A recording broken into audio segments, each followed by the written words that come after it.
أعوذ بالله من الشيطان الرجيم بسم الله الرحمن الرحيم نحمده ونستعينه ونستغفره ونعوذ بالله من شرور أنفسنا ومن سيئات أعمالنا من يهدي الله فلا مضل له ومن يضلل فلا هادي له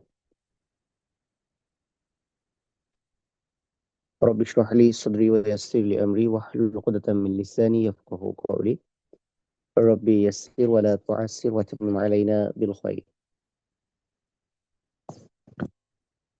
قال الله تبارك وتعالى في كلامه المجيد فأعوذ بالله من الشيطان الرجيم قل هل ننبئكم أخسرين أعمال الذين ضل سعيهم في الحياة الدنيا وهم يحسبون أنهم يحسنون صنعا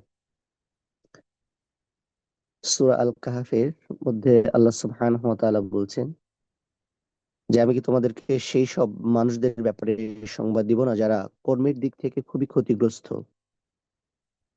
এরা হচ্ছে সেই সব মানুষ যাদের কর্মপ্রচেষ্টা দুনিয়াতে অকেজো হচ্ছে, অথচ তারা মনে করছে যে তারা খুব ভালো কাজ করছে।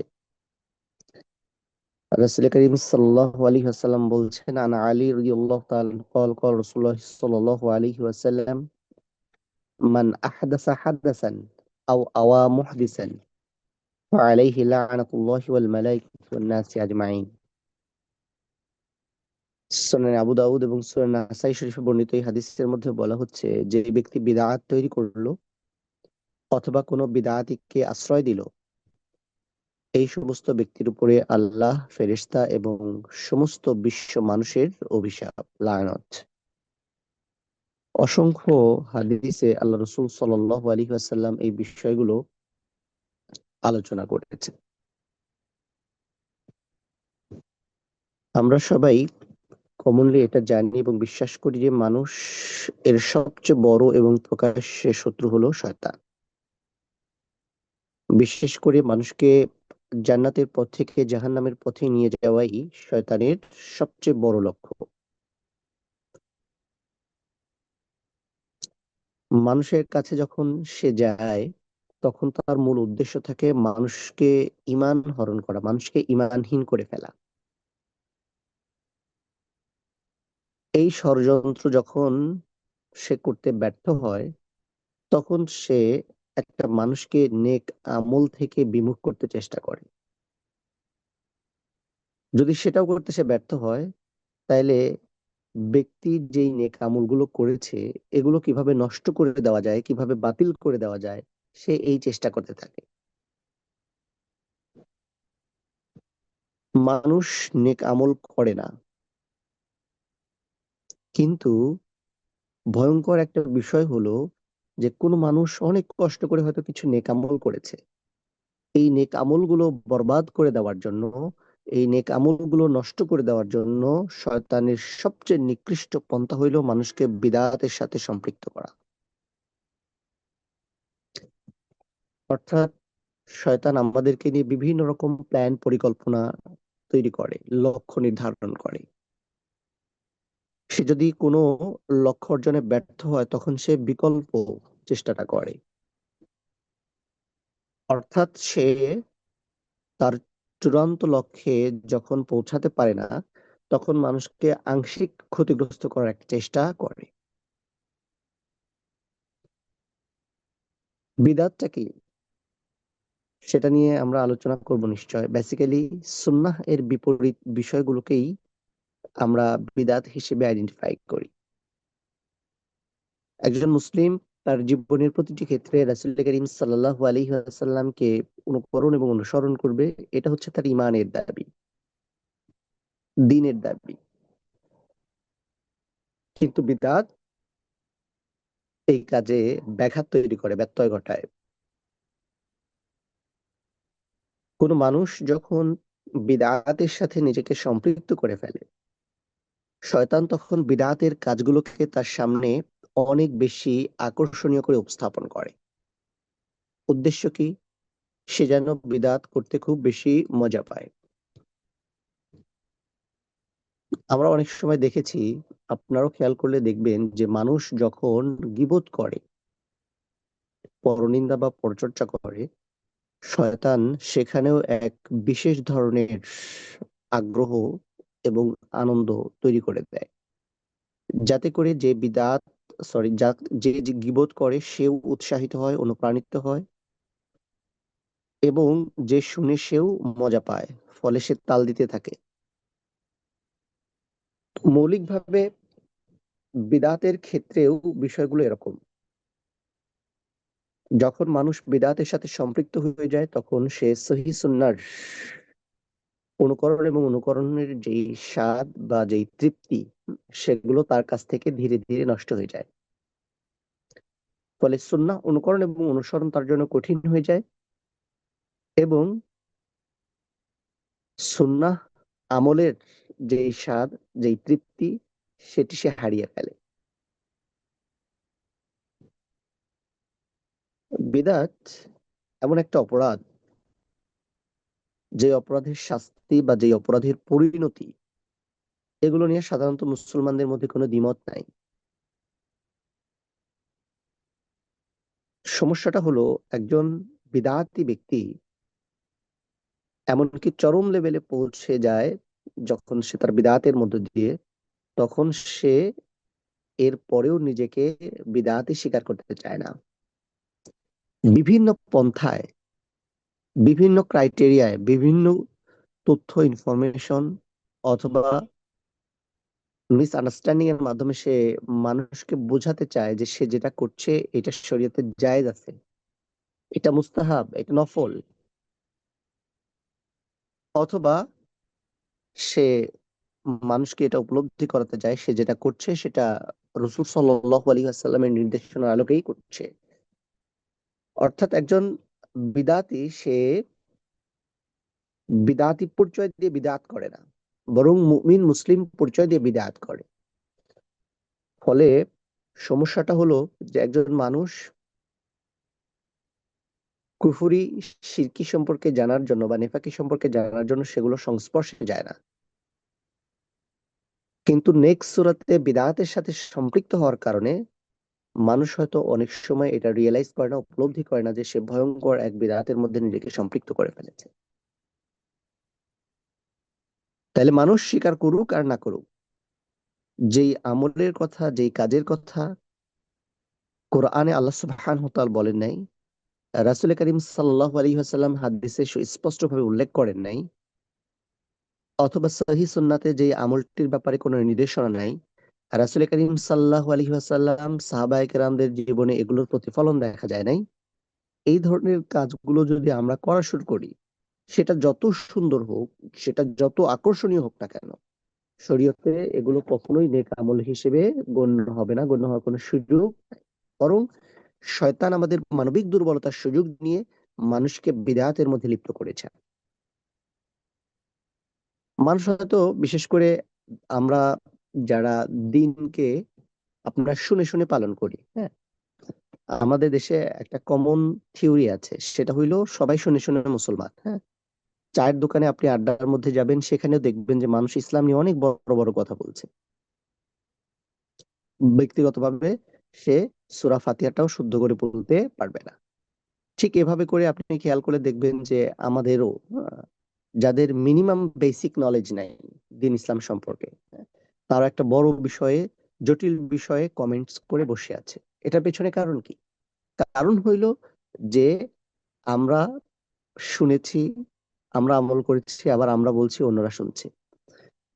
দিন সম্পর্কে জ্ঞান অর্জন করার পরিবর্তে দিন সম্পর্কে শুনে একজন মুসলমান হিসেবে আমাদের যেহেতু আত্মপ্রকাশ হয়েছে, এই জন্য বেসিক্যালি আমরা শুনে শুনে মুসলমান। তো যাই হোক, যেটা বলছিলাম সেটা হইল যে আমাদের এই যে মানবিক দুর্বলতা আছে, এগুলোর সুযোগ নিয়েই মানুষকে সে, বিশেষ করে শয়তান এবং যারা বিদআতি, তারা মানুষকে বিদআতের মধ্যে লিপ্ত করেছে। মানবিক দুর্বলতার সবচেয়ে বড় জায়গা হলো যে আমাদের জ্ঞানের অভাব, অর্থাৎ ইসলাম সম্পর্কে স্বচ্ছ জ্ঞান না থাকার কারণেই মূলত আমরা বিদআতের মতো ভয়ঙ্কর বিষয়গুলোর সাথে নিজেদেরকে কি করে ফেলি, জড়িয়ে ফেলি। এবং এটার আলটিমেট রেজাল্ট কি? যে আমি হয়তো কোনো সময় ইচ্ছায় অনিচ্ছায় কিছু ভালো কাজ করেছিলাম, কিছু ইবাদত করেছিলাম, সেজন্য আল্লাহ সুবহানাহু ওয়া তাআলা খুশি হয়ে আমার আমলনামায় কিছু সওয়াব লিখেছিলেন। এই বিদআতের সাথে সম্পৃক্ত হয়ে যাওয়ার কারণে আমার এই আমলনামাগুলো শূন্য হয়ে যায়, অর্থাৎ গ্রহণযোগ্য কবুল হওয়া আমলগুলো কি হয়ে যাচ্ছে, বরবাদ হয়ে যাচ্ছে। তাহলে এটার ভয়ঙ্কর ইস্যু। অনেক অপরাধ আছে যে অপরাধের কারণে, যেমন জিনা ব্যভিচারের মতো অপরাধের কারণেও মানুষ এর আমল শূন্য হয়ে যায় না, সে তার অপরাধের জন্য আল্লাহ সুবহানাহু কাছে শাস্তি পাবে, তার অপরাধের জন্য আল্লাহ সুবহানাহু তাআলা আমল নামায় পাপ লিখেন। কিন্তু বিদআত হচ্ছে এমন আমল যে তার কবুল হওয়া পাপকে কি করে ফেলে, নিঃস্ব করে ফেলে, তাকে এতিম করে ফেলে, তাকে মিসকিন করে ফেলে। যেমন একজন দরিদ্র মানুষ, সে কি করতে পারে, সে তার মতো করে লাইফ লিড করতে পারে, সে জানে তার ফাইন্যান্সিয়াল ক্যাপাবিলিটি কেমন। একজন সাইল মানে আমরা যাকে বলি ফকির, অথবা একজন মিসকিন, অথবা একজন সাহায্য প্রার্থী, সে খুব সহজেই জানে যে তার কত টাকা ইনকাম আছে, তার ঘরে কি আছে, তার কিভাবে চলতে হবে, কিভাবে তার জীবন যাবে, তার একটা প্ল্যান থাকে। কিন্তু একজন ধনী মানুষ যদি হঠাৎ করে কোনো কারণে নিঃস্ব হয়ে যায়, সম্পদ হারা হয়ে যায়, তখন আসলে তার অবস্থাটা খুব কঠিন এবং করুণ হয়ে যায়। এমনকি ওই নির্দিষ্ট ফকির, মিসকিন অথবা সাইলের চেয়ে তার অবস্থা কি হয়ে যায়, অনেক ভয়ঙ্কর হয়ে যায়। কারণ সে যেই ধরনের লাইফস্টাইলে অভ্যস্ত ছিল, সে হঠাৎ করে বড় ধরনের ক্ষতির সম্মুখীন হওয়ার কারণে নতুন জীবনে অভ্যস্ত হতে তাকে অনেক কষ্ট, অনেক বেগ পেতে হয়। ব্যাপারটা ঠিক এরকম যে আপনি অসংখ্য সওয়াবের মালিক ছিলেন, কোনো কারণে হঠাৎ করে এগুলো সব নাই হয়ে গেছে। মানে আপনি অনেক ধনী ছিলেন, এখন সওয়াবের দিক থেকে আপনি কি হয়ে গেছেন, নিঃস্ব হয়ে গেছেন, এতিম হয়ে গেছেন। এই যে এই বিষয়গুলো আমাদের জন্য খুবই গুরুত্বপূর্ণ। হ্যাঁ, এই জন্য আমরা কি করছি, এই কাজগুলো আসলে জানা বোঝা আমাদের জন্য খুবই জরুরি। আমাদের সমাজে আসলে এত এত বিদআতের প্রচলন আছে, যেগুলো নিয়ে ধারাবাহিকভাবে আলোচনা করা এবং এগুলোর অপকার সম্পর্কে সচেতন করার জন্য দীর্ঘমেয়াদী সেশন দরকার, একাধিক সেশন দরকার।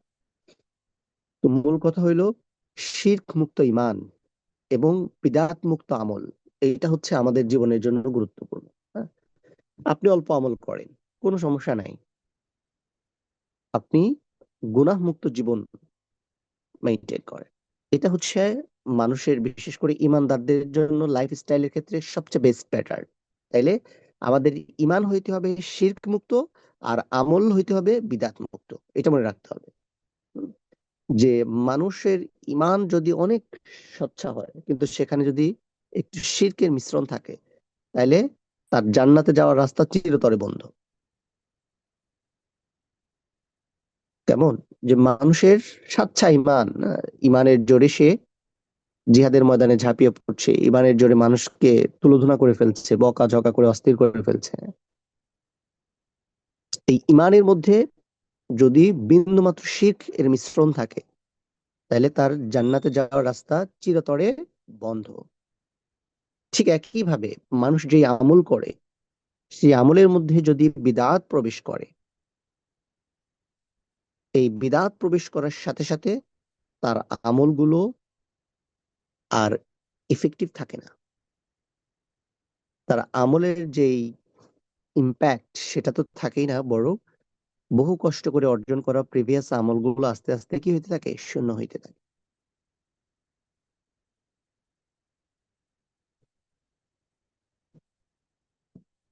বিদআত এর পরিচয়ের মধ্যে যদি আমরা আসি,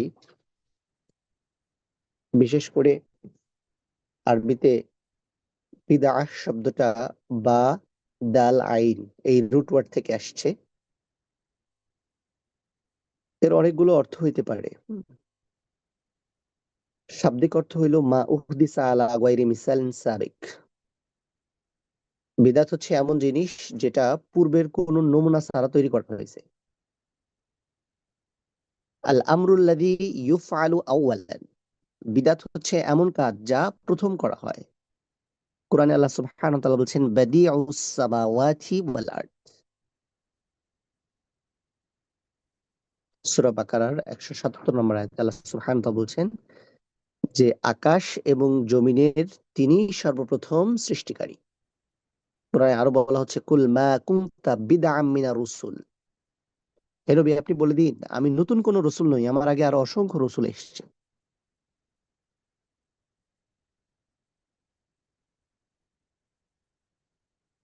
আল বিদআতু কুল্লু শাইইন উমিলা আলা গয়রি মিসালিন সাবিক, অর্থাৎ কোনরূপ পূর্ব নমুনার অনুকরণ এবং অনুসরণ ছাড়া নতুন কোনো কাজ নিজের মতো করে সম্পাদন করার নাম হচ্ছে বিদআত। অথবা যেটাকে বলা হয় মা উস্তুহদিসা ফিদ্দীন ওয়া গায়রিহি, দ্বীনের মধ্যে বা অন্যত্র নতুন করে কোনো কিছু সৃষ্টি করার নামই হইল বিদআত। ইসলামী শরীয়তের বিভিন্ন স্কলারগণ বিভিন্ন পদ্ধতিতে বিদআতের সংজ্ঞা প্রদান করেছে। ইসলামী শরীয়তের পরিভাষায় এটাকে বলা হয় যে ইহদাসু মা লাম ইয়াকুন ফি আহদি রাসূলুল্লাহ সাল্লাল্লাহু আলাইহি ওয়াসাল্লাম, রাসূল সাল্লাল্লাহু আলাইহি ওয়াসাল্লামের জামানায় যেটা দ্বীনের বা ধর্মের অংশ ছিল না, অন্তর্ভুক্ত ছিল না, এমন জিনিস নতুন করে দ্বীনের মধ্যে অন্তর্ভুক্ত করার নামই হলো বিদআত। রাসূল করিম সাল্লাল্লাহু আলাইহি ওয়াসাল্লাম এই বিদআত সম্পর্কে আমাদেরকে তার জীবদ্দশায় সতর্ক করেছেন। তিনি বলছেন, মান আহদাসা ফি আমরিনা হাযা মা লাইসা মিনহু ফাহুয়া রাদ্দুন, যে ব্যক্তি আমার দ্বীনের মধ্যে নতুন কোনো কিছু সৃষ্টি করবে যা মূলত দ্বীনের মধ্যে নাই, ফাহুয়া রাদ্দুন, সেটাকে অবশ্যই পরিত্যাগ করতে হবে, সেটা পরিত্যাজ্য।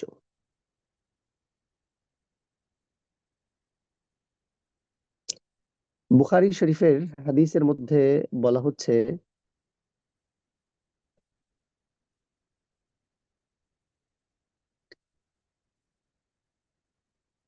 আল্লাহ রাসূল সাল্লাল্লাহু আলাইহি ওয়াসাল্লাম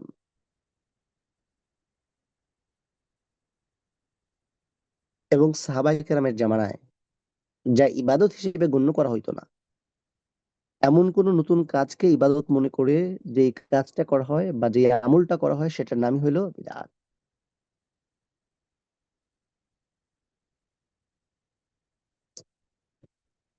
একটা বিষয় জাস্ট বলার জন্য বলা, সেটা হইল অনেকেই মনে করেন যে বিদআত বলতে সকল প্রকার নতুন আবিষ্কারকে বোঝায়।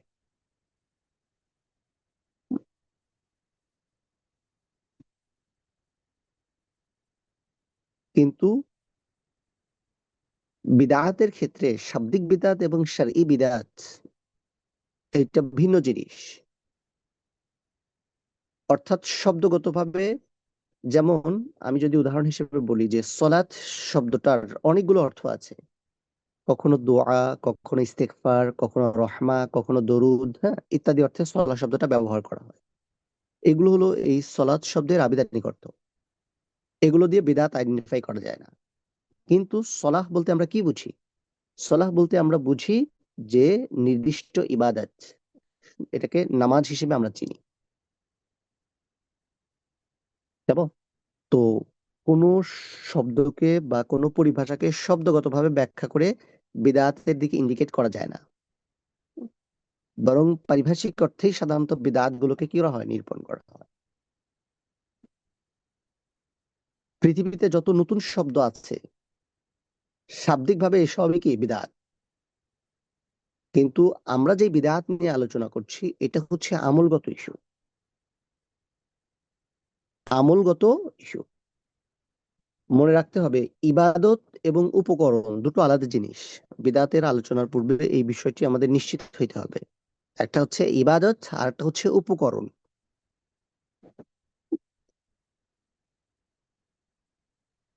বিদআতকে আমরা যেভাবে ট্রিট করি সেটা অবশ্যই কোনো সন্দেহ সংশয় ছাড়া ইবাদতের সাথে সম্পৃক্ত। উপকরণের বিদআত শরীয়তের মধ্যে গুরুত্ব হয়। যেমন আমরা এখন জুম অ্যাপসে ক্লাস করছি, এটা একটা বিদআত, কিন্তু এটা হচ্ছে উপকরণ। এটা গ্র্যাজুয়ালি কিয়ামত পর্যন্ত আপগ্রেড হইতে থাকবে। নতুন নতুন ইনস্ট্রুমেন্ট, নতুন নতুন মাধ্যম, নতুন নতুন ইস্যুজ আমাদের সামনে তৈরি হবে। কম্পিউটার ছিল না, ল্যাপটপ ছিল না, স্মার্টফোন ছিল না, রাসূলের যুগে কিছুই ছিল না। ইভেন আমরা যে বই পড়ি, বইয়ের ফরমেশনটাও ছিল না, কাগজ কলমে কিছু ছিল না, তাই না? এগুলো হচ্ছে উপকরণ। ইবাদত অপরিবর্তনীয় আর উপকরণ সবসময় পরিবর্তনযোগ্য। ইবাদতে কি আছে? সওয়াব আছে, পুরস্কার আছে, এজন্য এটা দিন। আর উপকরণে আলাদা কোনো সওয়াব নাই, এজন্য এটা দিন নয়।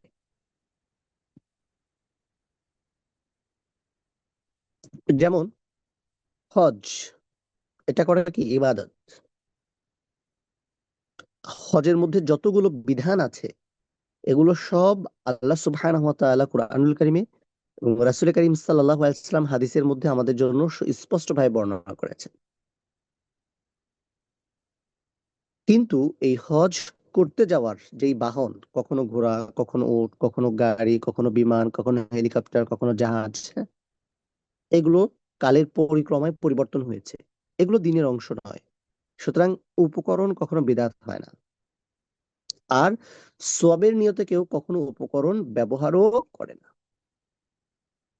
এই জন্য নতুন নতুন উপকরণকে বিদআত বলার সুযোগ নাই। অনেক সময় অনেক বক্তা, অনেক আলোচক আলোচনা করার সময় বলেন যে সবই তো বিদআত। নো, এগুলোকে বিদআত বলে শরঈ বিদআতকে হালকা করার চেষ্টা করার কোনো সুযোগ ইসলামে নাই। এগুলোর মাধ্যমে মূলত অপরাধকে ঢাকতে চেষ্টা করা হয়, অপরাধকে হালকা করার চেষ্টা করা হয়। বিদআত হচ্ছে সেগুলোই যেগুলো আমাদের সমাজের মানুষেরা ইবাদত হিসেবে গণ্য করে, অথবা এমন সব অ্যাক্টিভিটি যেটা আমাদের দিনের মধ্যে ছিল না, নতুন করে নিয়ে আসা হয়েছে। এবার আমরা যদি বিদআতের প্রকারভেদের মধ্যে আসি, উম, অসংখ্য প্রকারাভেদ। সো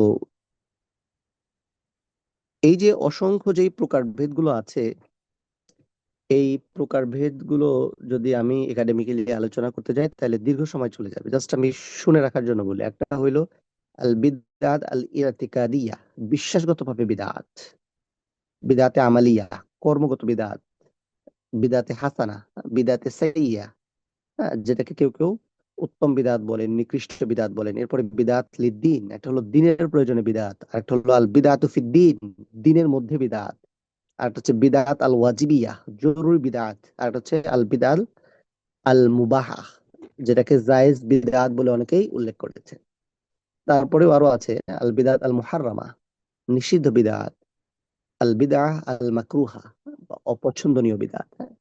এই যে এত এত ক্রাইটেরিয়া কেন, এগুলোর মধ্যে এত তারতম্য বা এত ক্রাইটেরিয়া কেন হয়েছে? কারণ ব্যাখ্যাগত কারণে মানুষ এগুলোর মধ্যে নিত্য নতুন কথা, নিত্য নতুন তথ্য এগুলো আলোচনা করেছে। ফলে ওলামায়ে কেরাম এগুলোকে বিভিন্ন ভাবে পরিচিত করাতে গিয়ে ভিন্ন ভিন্ন নাম দিয়েছে। কেমন? তো এই আলোচনা আমরা বেশি দীর্ঘায়িত না করি, তাইলে আসলে আমাদের অনেক সময় চলে যাবে।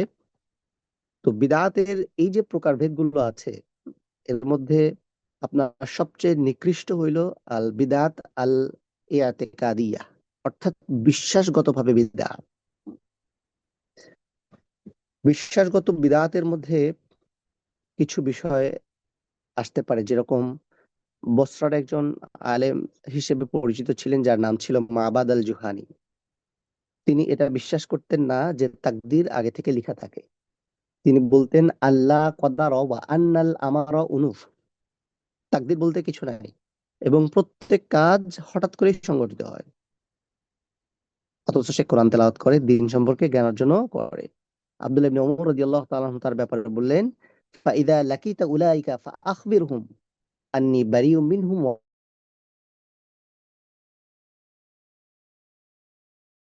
ওয়া আন্নাহুম বুরাউ মিন্নী। তুমি যখন এদের সাথে সাথে তাদের কোনো সম্পর্ক নেই।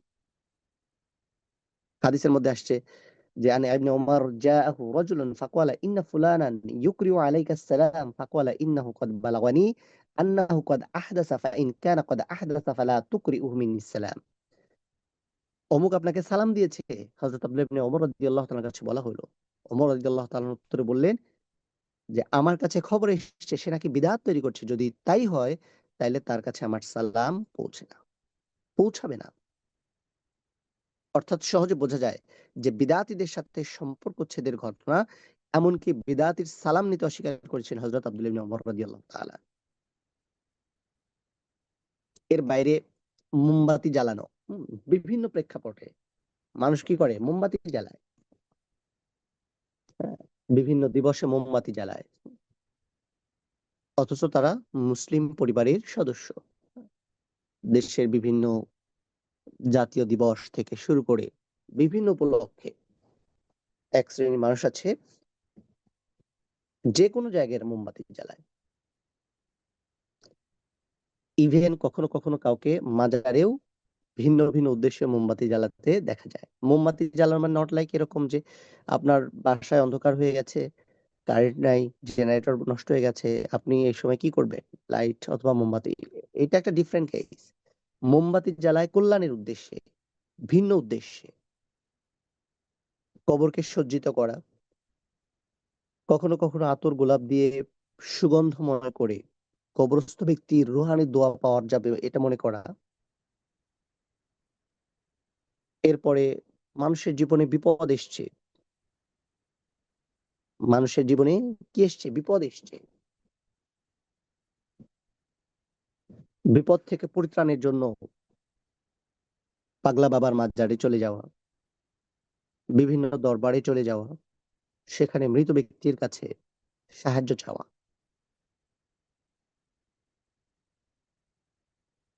আমাদের মুসলমানদের মধ্যে একটা কমিউনিটি আছে যারা মনে করে যে জান্নাত এবং জাহান্নাম এখনো তৈরি করা হয় নাই, কিয়ামত সংঘটিত হওয়ার পর আল্লাহ সুবহানাহু ওয়া তাআলা তৈরি করবে। এই যে বিশ্বাসগতভাবে বা আকীদার সাথে সম্পৃক্ত বিষয়গুলো, এগুলো হচ্ছে আল বিদআহ আল ইতিকাদ, অর্থাৎ বিশ্বাসগত বিদআতের অন্তর্ভুক্ত। আপনারা হয়তো শুনেছেন কিনা, বিশেষ করে মুতাজিলা, জাহমিয়া, খারেজি, রাফেজি, কাদেরিয়া, মুরজিয়া, হ্যাঁ, এরকম অসংখ্য ফিরকা আছে যারা অথবা যাদের আকীদা সমূহ বিদআতে ইতিকাদের অন্তর্ভুক্ত। এই যে জঘন্য বিদআত বা এই জাতীয় বিষয়গুলো তারা ব্যক্তিগতভাবে আমল করার কারণে মূলত তারা ইসলামের সাথে কি হয়ে গেছে? সম্পর্কহীন হয়ে গেছে। আল্লাহ রসুল সাল্লাল্লাহু আলাইহি ওয়াসাল্লাম এইসব শ্রেণীর মানুষের জন্য ভবিষ্যৎবাণী করে গেছেন। সুনানে তিরমিজি শরীফের হাদিসের মধ্যে বলা হয়েছে যে সিনফানি মিন উম্মতি লাইসা লাহুমা ফিল ইসলাম নাসিবুল মুরজিয়া ওয়াল কদরিয়া। আমার উম্মতের মধ্যে দুইটা দল থাকবে যাদের সাথে ইসলামের কোনো অংশ থাকবে না। একটা হলো মুরজিয়া আর একটা হলো কাদরিয়া। এই জাতীয় বিদাত গুলোকে বিদাত আল মুকাফফারা, অর্থাৎ কুফরিতে লিপ্তকারী বিদাত হিসেবে আইডেন্টিফাই করা হয়। কেমন? এরপরে আমরা যে বিদাত নিয়ে আলোচনা করব সেটা হলো বিদাত আল আমালিয়া, যেটা আসলে আমাদের আলোচনার মূল উদ্দেশ্য। তার আগে ছোট্ট দুটো বিষয় আমি একটু শেয়ার করি জেনে রাখার জন্য, যে মিনিমাম এই বেসিক ইনফরমেশন গুলো আসলে আমাদের জানা থাকাটা খুবই জরুরি। সেটা হইলো যে আমাদের দেশের অনেক আলেম বিদাতকে দুই ভাগে ভাগ করেন। একটা হলো বিদাতে সাইয়্যিআহ আর একটা হলো বিদাতে হাসানা। বলে যে একটা হইলো ভালো বিদাত আর একটা হইলো খারাপ বিদাত। ভালো বিদাত কোনটা? মিলাদ পড়া ইত্যাদি ইত্যাদি, এরকম আরো অনেক আছে, বিস্তারিত আমি সামনে আলোচনা করবো ইনশাআল্লাহ। আচ্ছা, তার আগে আমরা জাস্ট একটু লাইটলি জানতে চেষ্টা করি যে বিদআতের প্রচলন কখন শুরু হয়। প্রথম ব্যাপার হলো শেখুল ইসলাম ইমাম ইবনে তাইমিয়া রাহিমাহুল্লাহর ভাষায়, বিশেষ করে খোলাফায়ে রাশিদিনের একদম শেষ দিকে, অর্থাৎ ইসলামী রাষ্ট্রে যখন বিশৃঙ্খলার সূচনা হয়, হযরত আলী ইবনে আবি তালিব রাদিয়াল্লাহু তাআলা আনহু যখন মুসলিম জাহানের খলিফা ছিলেন, খিলাফতের মৌলিক কাজের পরিবর্তে যিনি তখন মুসলমানদের মধ্যে বিদ্রোহ দমন সহ নানান অপ্রয়োজনীয় কাজের মধ্যেই বেশিরভাগ সময় ইনভলভ থাকতে হয়েছে বাধ্য হয়ে।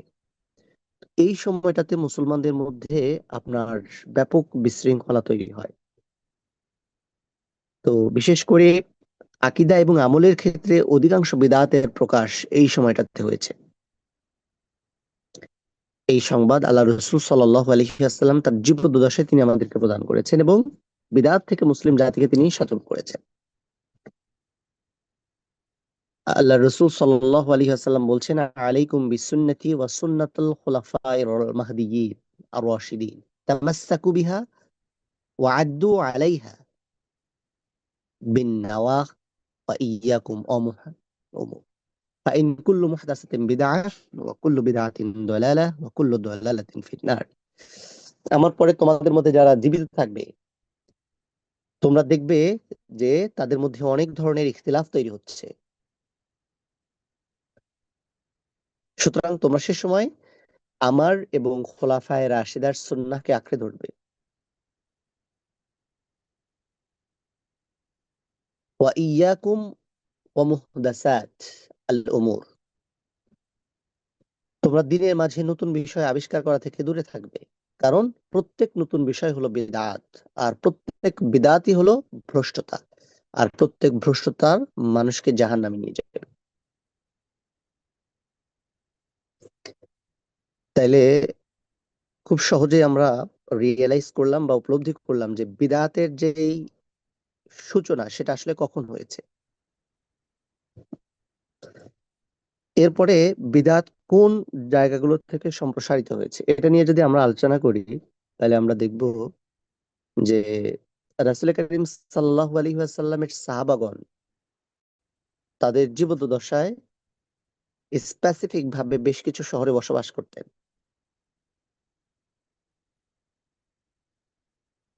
এই শহরের মধ্যে বিশেষ করে 5টি শহরে আল্লাহ রাসূল সাল্লাল্লাহু আলাইহি ওয়াসাল্লামের সাহাবীগণ ব্যাপকভাবে বসবাস করতেন। এর মধ্যে একটা হইল মক্কা, মদিনা, বসরা, কুফা এবং শাম, যেটাকে আমরা সিরিয়া হিসেবে ট্রিট করি। তো এই 5টা জায়গার মধ্যে বিশেষ করে এই জায়গাগুলো থেকেই কোরআন, হাদিস, ফিকহ এবং ইসলামী জ্ঞান, বিজ্ঞানের বিভিন্ন শাখা আস্তে আস্তে সমগ্র পৃথিবীতে বিস্তৃত হয়েছে। কিন্তু পরবর্তীতে মক্কা আল মুকাররমাহ বা মদিনা আল মুনাওয়ারার এর বাইরে বাকি যে জায়গা ছিল সেখান থেকেই আসলে বড় বড় বিদআতের সূচনা হয়েছে। যেমন আমরা যদি দেখি তাহলে দেখবো যে কুফা নগরী থেকে আপনার শিয়া বা মুরজিয়াদের প্রচার এবং প্রসার শুরু হয়েছে, এবং এটা পৃথিবীর বিভিন্ন অঞ্চলে একটার পর একটা ছড়িয়ে পড়েছে। বসরা শহর থেকে আমরা যদি দেখি তাহলে দেখবো যে সেখানে কাদেরিয়া বা মুতাজিলা কমিউনিটির সম্প্রসারণ হয়েছে, তাদের সূচনা হয়েছে। এরপরে আমরা শাম বা সিরিয়ার দিকে যদি লক্ষ্য করি তখন তাইলে আমরা সেখান থেকে দেখবো যে সেখান থেকে নবী পরিবারের প্রতি বিদ্বেষ অথবা তাদের সম্মানে কালিমা লোপনকারী বিভিন্ন কথাবার্তা ছড়িয়ে পড়েছে। জাহমিয়াদের আত্মপ্রকাশ হয়েছে খোরাসানের অঞ্চল থেকে।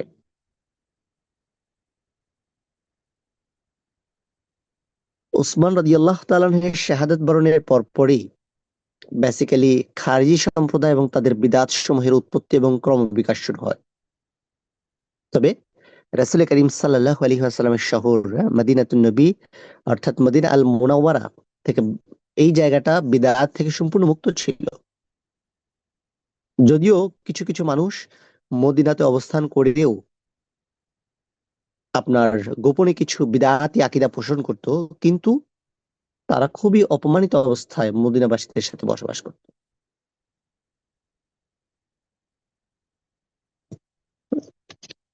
এই জন্য যে কখন এবং কোন জায়গাগুলো থেকে আসলে বিদআতের প্রচার এবং প্রসার হয়েছে এই ব্যাপারে একটা মিনিমাম কনসেপ্ট আমাদের প্রত্যেকেরই জানা উচিত। এইবার যে বিষয়টি আলোচনা করব সেটা হচ্ছে বিদআতে আমালিয়া, এমন বিদআত যেটা মানুষ ভালো মনে করে, গুরুত্বপূর্ণ কাজ মনে করে করে থাকে।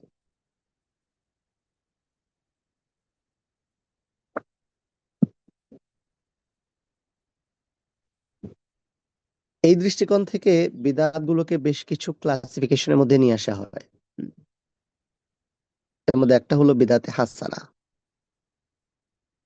বিদআতে হাসানা কোনটা?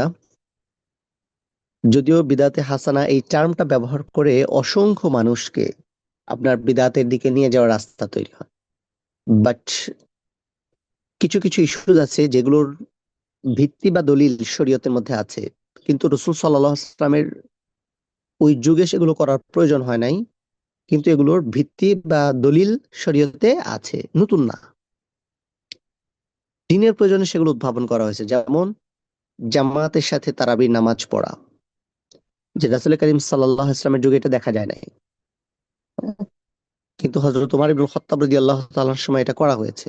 যদিও তারাবির নামাজের রাকাত নিয়ে বা বিভিন্ন বিষয় নিয়ে উলামায়ে কেরামদের মধ্যে ব্যাপক ইখতিলাফ আছে।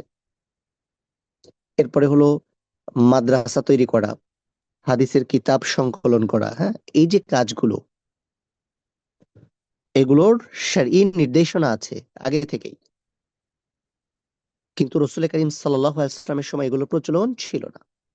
পরবর্তীতে এগুলো করা হয়েছে। কিন্তু এটা দ্বীনের মধ্যে নতুন না।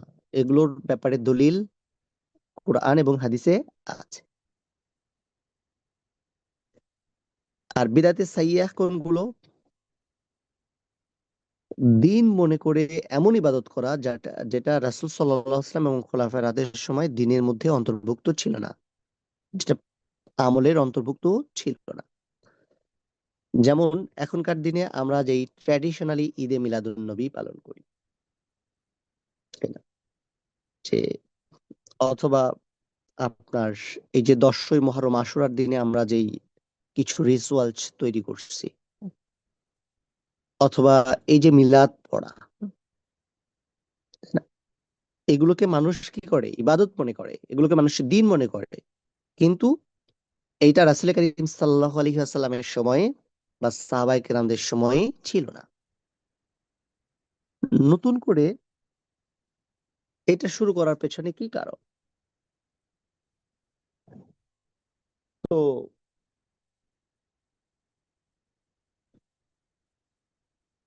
এই যে মিলাদ পড়ার ব্যাপারে যদি তাদেরকে জিজ্ঞেস করা হয় যে মিলাদ কোত্থেকে আসছে, তখন তারা কি বলে? যে মিলাদ কোরআনের মধ্যে ছিল। ইয়া আইয়ুহাল্লাযীনা আমানু সাল্লু আলাইহি ওয়া সাল্লিমু তাসলিমা। লজিক হিসেবে তারা কি করছে? কোরআনের আয়াতকে দলিল হিসেবে উপস্থাপন করছে। তাহলে আমরা তো দরুদ পড়ি, আর কিছু করি না। কিন্তু দরুদ পড়ার এই ফরমেশনটা আল্লাহর রাসূল সাল্লাল্লাহু আলাইহি ওয়াসাল্লাম জীবিত থাকা অবস্থায় কেউ করেননি। আল্লাহ রসুল সাল্লাল্লাহু আলাইহি ওয়াসাল্লামের কাছ থেকে যারা দ্বীন শিখেছেন সে সকল সাহাবায়ে কেরামগণ সেগুলো করেন। তাহলে এগুলো সবই হলো কি? বিদআতে সাইয়্যিআ।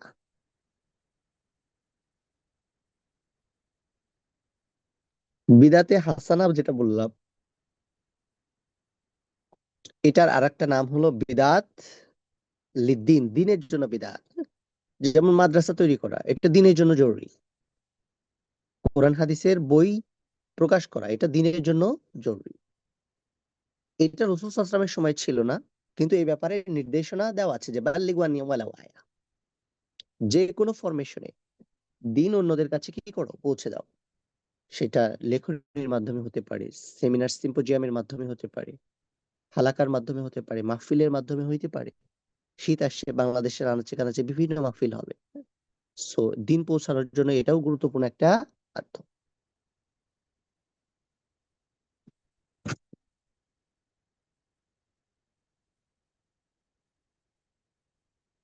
এই যে দিনের মধ্যে নতুন জিনিস নিয়ে আসা, আমাদের সমাজে এরকম অসংখ্য কালচার, অসংখ্য ইস্যুস আমাদের মধ্যে আছে। এখন আমি যে বিষয়টি আলোচনা করব ব্রিফলি, সেটা হইলো যে আমাদের দেশে আসলে বিদআত শুরু হইলো কিভাবে। দেখেন, আমাদের দেশের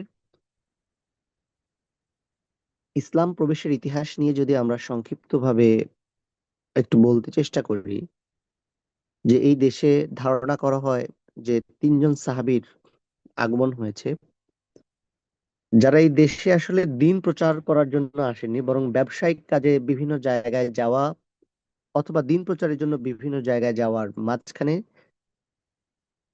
চিটাগং বা এই জাতীয় জায়গাগুলোতে তারা থেমেছেন, ২-৪ দিন অবস্থান করেছেন, এরপরে চলে গেছেন।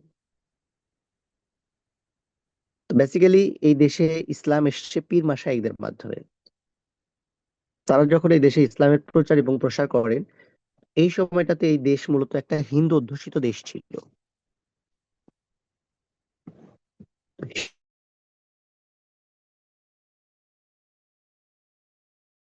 হিন্দুদের সভ্যতা, সংস্কৃতি, তাদের ইবাদত, তাদের পরিধি, তাদের কালচার সম্পর্কে আমাদের অনেকই কনসেপ্ট আছে।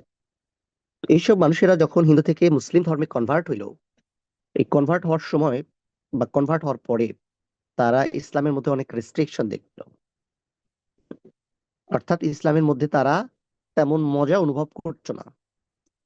কারণ তাদের প্রত্যেক মাসে পুজো ছিল, বিভিন্ন অনুষ্ঠান ছিল, তাদের সভ্যতা সাংস্কৃতিক কর্মকাণ্ড ছিল অসংখ্য বেশি।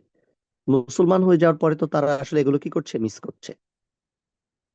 কালের পরিক্রমায়, কালের বিবর্তনে তাদেরকে ধর্মীয় কাজে ইনভলভ করার জন্য, ধর্মীয় কাজে উৎসাহ এবং অনুপ্রেরণা দেওয়ার জন্য তদানীন্তন সময়ের অনেক মানুষই, ইভেন আলেম ওলামাদের মধ্যেও অনেকে তাদেরকে বিভিন্ন ইবাদতের মধ্যে উৎসাহ বা অনুপ্রেরণা দেওয়ার জন্য বিভিন্ন কথা বলেছে। এর মধ্যে আরেকটা গুরুত্বপূর্ণ ইস্যু হইল যে মানুষেরা যেহেতু এক ধরনের সভ্যতা এবং সংস্কৃতির মধ্যে ছিল, তাদেরকে এহেন সাংস্কৃতিক কর্মকাণ্ড থেকে দূরে রাখাটা সহজ ছিল না। একে তো নতুন করে মুসলমান হয়েছে, দ্বিতীয় ব্যাপার হইল যে মুসলমান হওয়ার পরে তাদেরকে এই ইসলামের গণ্ডির মধ্যে আবদ্ধ করা বা ট্রেন আপ করার জন্য আসলে পর্যাপ্ত পরিমাণ সময়ের দরকার ছিল। কিন্তু সেই সময় না ছিল পর্যাপ্ত পরিমাণ বই, না ছিল পর্যাপ্ত পরিমাণ স্কলার। তাদের জন্য কাজটা একেবারেই সহজ ছিল না।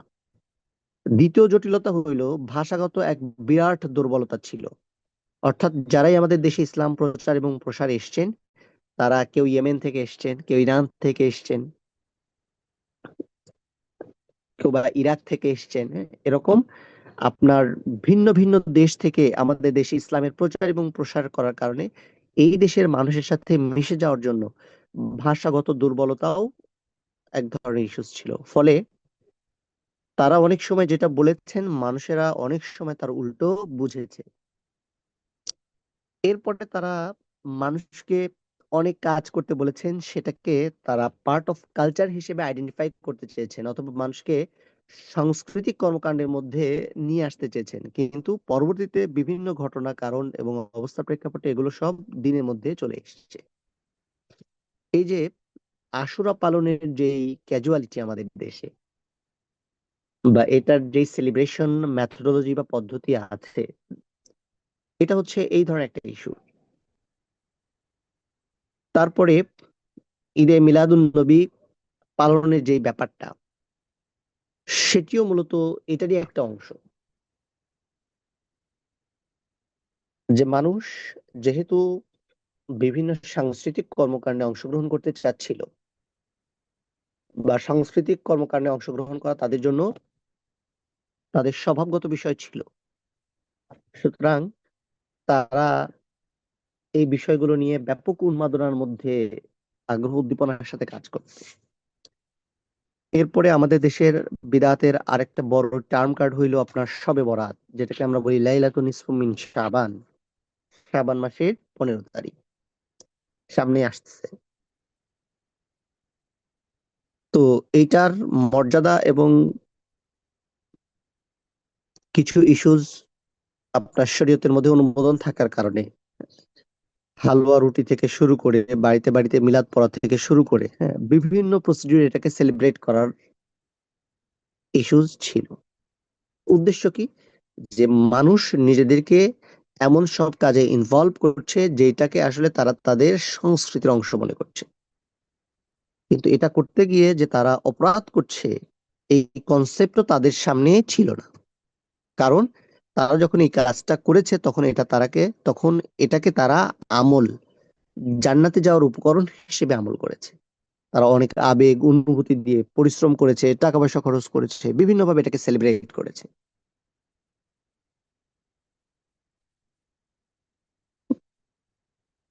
তো এরকম আরো কিছু দিবস ছিল, ফাতেহা ইয়াজদাহম বলে, তারপরে বড় পীর আব্দুল কাদের জিলানী সাথে সম্পৃক্ত করে বিভিন্ন ইস্যুজ আছে।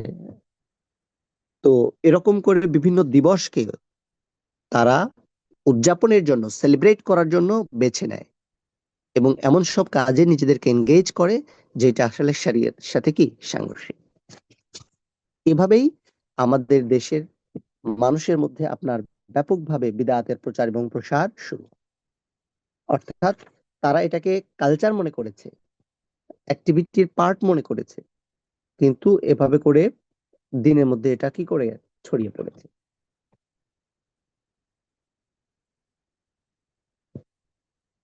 এই কাজের সাথে দুই ধরনের মানুষ সম্পৃক্ত, একটা হচ্ছে বিদআত তৈরিকারী আর একটা হচ্ছে বিদআত আমলকারী।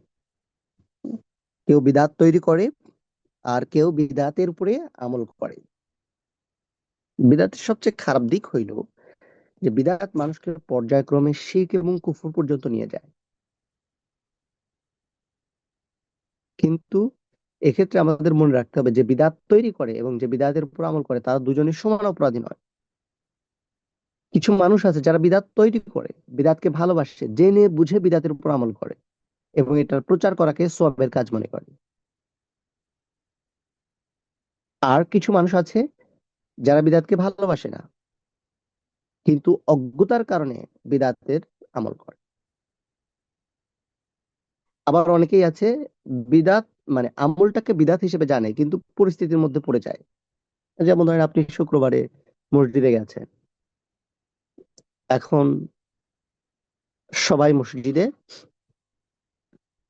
দাঁড়িয়ে মিলাদ পড়া শুরু করছে। এখন এই সিচুয়েশন আপনি কি করবেন?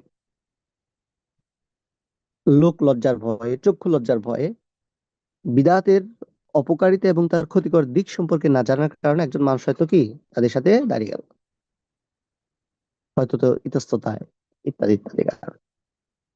তো এই যে মানুষের মধ্যে বিদআতের ক্ষেত্রে যে এই তারতম্য, সবার শাস্তি বা পরিণাম কখনোই কি হইতে পারে না, এক হইতে পারে না। অবস্থার তারতম্যের কারণে তাদের অপরাধের মধ্যেও কি হবে, তারতম্য হবে। অর্থাৎ বিদআতের সাথে সম্পৃক্ত সব ধরনের মানুষের সমান অপরাধ নয়। প্রচলিত কি কি বিদআত আছে, হ্যাঁ, অলরেডি অনেক সময় চলে গেছে ক্লাসের, আমি অল্প সময়ের মধ্যে শেষ করতে চাই। আগামী দিনে আমাদেরকে এই আলোচনাটা টেনে নিতে হয়, বিশেষ করে বিদআতের পরিণাম সম্পর্কে জানাটা আমাদের জন্য খুবই জরুরি। আরেকটা টার্ম আমাদের এখানে জানতে হবে, সেটা হচ্ছে আরেকটা বিদআত এবং খেলাফে সুন্নাহ।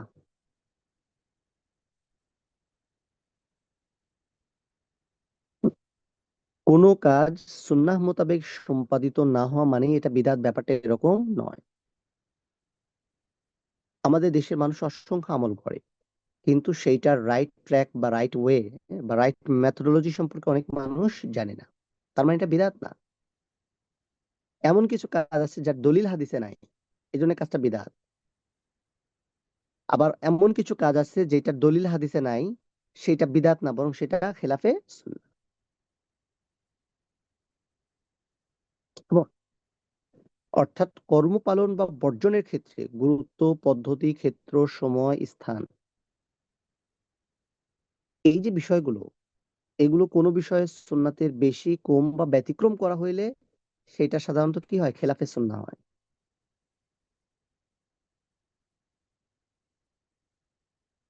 যেমন ধরেন কেউ বিশেষ করে আমরা সবাই আকিকা করি, তাই না? তো আকিকার ক্ষেত্রে মাসনুন পদ্ধতি হইলো কি, যে ছাগল জবাই করা। আকিকার ক্ষেত্রে মাসনুন পদ্ধতি হইলো ছাগলের মাধ্যমে আকিকা করা। এখন কেউ যদি গরুর 7 ভাগের 1 ভাগ দিয়ে দেয় অথবা উটের 7 ভাগের 1 ভাগ দিয়ে দেয়, তাহলে কি হবে, আকিকা হবে না? অবশ্যই হবে, কিন্তু তখন এটা খেলাফে সুন্নাহ হবে। কিন্তু কেউ যদি মনে করে যে উট বা গরু দিয়ে আকিকা করলে সওয়াব বেশি হবে, তখন এটা বিদআতে রূপান্তরিত হবে। কেমন? দিন এই জন্য সেন্সিটিভ। তো তার মানে কুরবানির যে কোনো পশু দিয়ে করলেই কি হয়ে যায়, আকিকা হয়ে যায়। যেই পশু দিয়ে কুরবানি করা যায় সেই পশু দিয়েও আকিকাও করা যায়। কিন্তু সুন্নাহ কি? সুন্নাহ হইলো ছাগল দিয়ে আকিকা করা। কেন? আল্লাহ রসুল সাল্লাল্লাহু আলাইহি ওয়াসাল্লাম এভাবে করেছে, দ্যাটস ওয়াই এটা সুন্নাহ মাসনুন। তাহলে কি আপনি গরু দিয়ে করলে হবে না? অবশ্যই হবে, না হওয়ার কিছু নাই। কিন্তু এটা খেলাফে সুন্নাহ, মাসনুন নয়। কিন্তু কেউ যদি মনে করে যে গরু বড় পশু, উট বড় পশু, এটা দিয়ে আকিকা দিয়ে দিব, এটাতে সওয়াব বেশি হবে, মর্যাদা বেশি, তখন এটা কি হবে, বিদআত হবে। কেমন? এই জন্য রসুল সাল্লাল্লাহু আলাইহি ওয়াসাল্লাম যা ফরজ হিসেবে করেছেন এটা নফল হিসেবে পালন করা, এটা খেলাফে সুন্নাহ। রাসূল সাল্লাল্লাহু আলাইহি ওয়াসাল্লাম যেই আমল মাঝে মাঝে করেছেন, মাঝে মাঝে ছেড়েছেন, এটার প্রতি অতিরিক্ত গুরুত্ব দেওয়া, এটা খেলাফে সুন্নাহ। এই জন্য অসংখ্য বোনরা দেখা যাবে এমন সব নফল নামাজ নিয়ে ব্যস্ত, যেটা হয়তো রাসূল সাল্লাল্লাহু আলাইহি ওয়াসাল্লাম তার জীবদ্দশায় খুব রেয়ারলি করেছে, যেটা রাসূল করিম সাল্লাল্লাহু আলাইহি ওয়াসাল্লাম জীবদ্দশায় খুব রেয়ারলি করেছে। হ্যাঁ? তো এগুলো হলো খেলাফে সুন্নাহ, এগুলোকে বিদআত বলার কোনো সুযোগ নাই। কেমন? প্রচলিত বিদআতের মধ্যে কি আছে?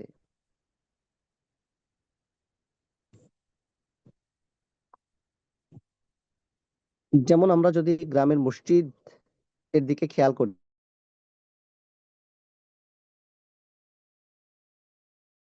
তাহলে আমরা সেখানে দেখব যে মসজিদে যিনি আজান দেন, আজান দেওয়ার শুরুতেই অনেকে দরুদ এবং সালাম পড়ে। অথচ মাসনুন হইল আজান ইকামা শুরু হবে আল্লাহু আকবারের মাধ্যমে আর শেষ হবে লা ইলাহা ইল্লাল্লাহর মাধ্যমে। এটাই সুন্নাহ। এর পূর্বে কোনো বাক্য বা শব্দ যোগ করা এগুলো সুন্নতের খেলাফ। কিছু এলাকায় আজান এবং ইকামাতের পূর্বে নিয়মিত দরুদ এবং সালাম পড়তে দেখা যায়। কেমন? তো এগুলো হলো বিদআত।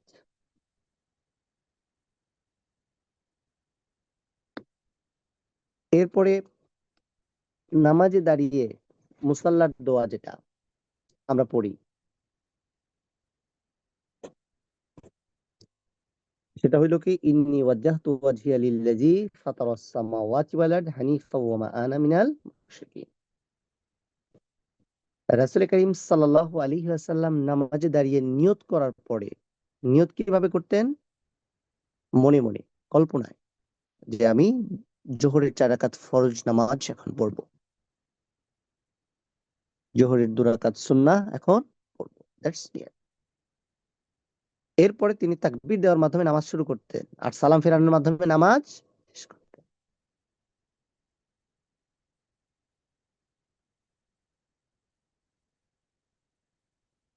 তাকবীরে তাহরিমা বলার আগে এই যে ইন্নী ওয়াজ্জাহতু ওয়াজহিয়া রাসূল পড়েছেন, এটা হাদিসে সাব্যস্ত হয় না। তবে তাকবীরে তাহরিমা বলার পরে রাসূল কারীম সাল্লাল্লাহু আলাইহি ওয়াসাল্লাম কখনো কখনো সানা হিসেবে ইন্নী ওয়াজ্জাহতু ওয়াজহিয়া এটা পড়েছেন। তাহলে কেউ যদি এটা পড়তে চায় তাহলে কখন পড়তে হবে? তাকবীরে তাহরিমা বলার পরে, আগে নয়। আমাদের দেশে অসংখ্য বইতে দেখবেন যে তাকবীরে তাহরিমার আগে এই দোয়া পড়া যায়। এই জাতীয় দলিলবিহীন বইয়ের কথাগুলোর প্রতি মনোযোগ দেওয়ার কোনো দরকার নাই। এই জন্য নামাজের ক্ষেত্রে বা মৌলিক ইবাদতের ক্ষেত্রে যদি কখনো কোনো বই পড়ার বিষয় চিন্তা করেন, তাহলে বাজার থেকে ২ টাকা, ৫ টাকা, ১০ টাকা বা হকারদের কাছ থেকে ২০ টাকা, ৫০ টাকা দিয়ে কোনো বই কিনবেন না। কার বই কিনছেন সেই লেখক সম্পর্কে জেনে বুঝে বই কিনতে হবে। ইসলামী বই বাজারে দেখলেন, যেকোনো লাইব্রেরি, যেকোনো প্রকাশনী দেখলেন, কিনে ফেলবেন না। আমি একটা সময় মিরপুর ডিওএইচএস এ ক্লাস নিতাম। তো সেনাবাহিনীর একজন ঊর্ধ্বতন অফিসার ভদ্রলোক আমাকে ডাকলেন। ডাকার পরে বললেন যে, "উস্তাদ, আমার একটা কাজ করে দিতে হবে।" "কি কাজ?" "কিছু কোরআনের আয়াত এবং হাদিস টাইপ করে দিতে হবে।" "স্যার, অবশ্যই।" তো এরপরে আমি কৌতূহলবশত জিজ্ঞেস করলাম, "স্যার, এগুলো দিয়ে কি করবেন?" আমি দেখছিলাম যে আয়াত হাদিসগুলো একটা টপিকের উপর। তখন বলছে যে, "আমি এগুলো দিয়ে একটা বই লিখবো।" তো আমি অবাক হয়ে গেলাম। "স্যার, আপনি আরবি পারেন না, আরবি বুঝেন না, টাইপ করতে পারেন না। আপনি এই বিষয়ের উপর বই লিখবেন কেন?" বলে, "আমার একটা বই লেখার শখ হয়েছে।" "সরি স্যার, আমি আপনাকে এগুলো টাইপ করে দিতে পারবো না।" পরে আরেকজনের কাছে বলছে যে ছেলেটা বেয়াদব। হুম। তো মৌলিকভাবে ইস্যু হইলো যে আপনার যেই বিষয়ে ডেপথ নলেজ নাই, আপনার যেই বিষয়ে প্রগাঢ় জ্ঞান নাই, আপনি সেই বিষয়ে একটা বই রচনা করতে যাচ্ছেন, কিন্তু আপনি এর ভয়ঙ্কর পরিণতি সম্পর্কে জানেন না। মানে আমি যদি মেডিকেল সায়েন্সের উপরে বই পড়ি, এই বই কেউ কিনবে, কেউ লিখবে, এই বই কেউ সংগ্রহ করবে, অথবা কোনো ডক্টর এটাকে প্রেসক্রাইব করবে, সাজেস্ট করবে, কোথাও কেউ বিক্রি করতে পারবে? জানলে মানুষ মেরে তক্তা বানায় ফেলবে। কিন্তু শরীয়ত আমাদের কাছে এত সস্তা একটা বিষয় হয়ে গেছে যে হকাররা বইগুলো রাস্তাঘাটে বিক্রি করে, ট্রেন স্টেশনে, বাস স্টেশনে, বিভিন্ন জায়গায় আমরা এগুলো কিনি, এগুলোই আবার পড়ি, এগুলো দিয়েই আমল করি। এই যে মিনিমাম সচেতনতা একজন মানুষের জন্য খুবই জরুরি।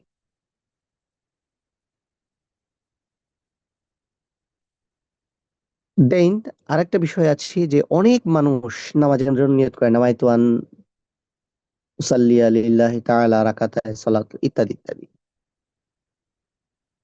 মনে রাখতে হবে নিয়তটা নামাজের জন্য ফরজ, কিন্তু নিয়ত পড়াটা ফরজ নয়। নিয়ত মনের সাথে সম্পৃক্ত, মুখের সাথে নয়। নিয়ত শব্দের অর্থ কি? ইচ্ছে করা, সংকল্প করা, অথবা কাজের প্রতি ব্যক্তির মনোনিবেশই হইল নিয়ত। জোহরের নামাজে দাঁড়াচ্ছে, চিন্তা করলেন 4 রাকাত সুন্নাহ পড়বো, 2 রাকাত 2 রাকাত, 4 রাকাত ফরজ পড়বো। ইন্টেনশন, জাস্ট সংকল্প করা বা ইচ্ছে পোষণ করা। কেউ কেউ বিভিন্নভাবে নিয়ত করতে পারেন, কিন্তু নিয়তের যে ফিক্সড রিচুয়ালস আছে আমাদের দেশে, এইটাকে আপনার একমাত্র নিয়তের মানে কি বলবো, পদ্ধতি মনে করাটা বিদআত। হ্যাঁ, আপনি দুই একবার যদি মনে করেন যে ঠিক আছে আরবি নিয়ত পারি না, এটা পড়লি, সো এটা আমার জন্য জরুরি না, বাট আমি পড়ছি, এটা ঠিক আছে। কারণ যে কোনো পদ্ধতিতে আপনি নিয়ত করতে পারেন, কিন্তু কোনো কিছুকে নির্ধারিত মনে করে নেওয়া, কোনো বাক্যগুলোকে নিয়তের জন্য কম্পালসারি মনে করে নেওয়া, এটা হচ্ছে বিদআত। কেমন? এই জাতীয় বিষয়গুলো আমাদের কি করতে হবে? অ্যাভয়েড করতে হবে।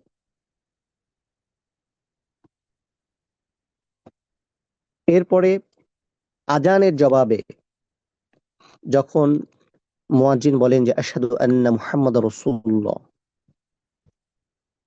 আজানের উত্তরে কি বলতে হবে? আশহাদু আন্না মুহাম্মাদার রাসূলুল্লাহ। কেমন?